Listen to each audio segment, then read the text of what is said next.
that seems to be a very simple problem.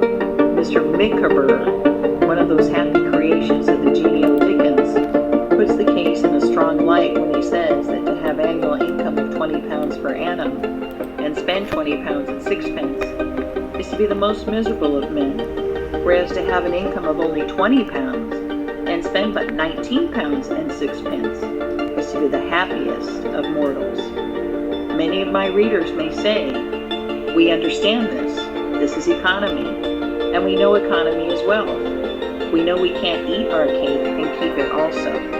Yet I beg to say that perhaps more cases of failure arise from mistakes on this point than almost any other.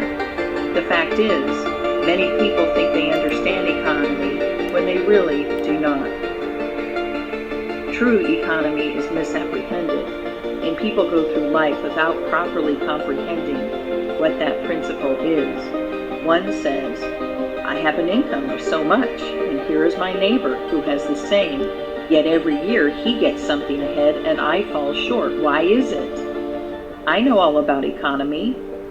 He thinks he does, but he does not.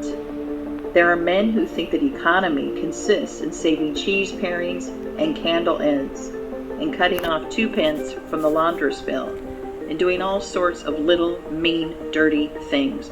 Economy is not meanness. The misfortune is also that the class of persons let their economy apply in only one direction.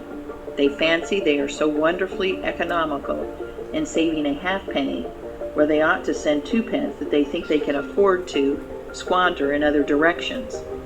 A few years ago, before kerosene oil was discovered or thought of, one might stop overnight at almost any farmer's house in the agricultural districts and get a very good supper. But after supper, he might attempt to read in the sitting room and would find it impossible with the inefficient light of one candle.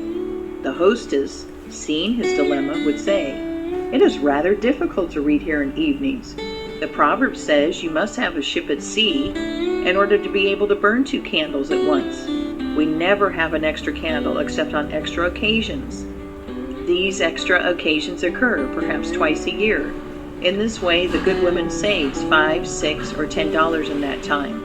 But the information which might be derived from having the extra light would, of course, far outweigh a ton of candles.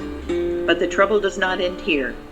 Feeling that she is so economical in tallow candies, she thinks she can afford to go frequently to the village and spend $20 or $30 for ribbons and furbelows, many of which are not necessary. This false connote may frequently be seen in men of business, and in those instances it often runs to writing paper. You find good businessmen who save all the old envelopes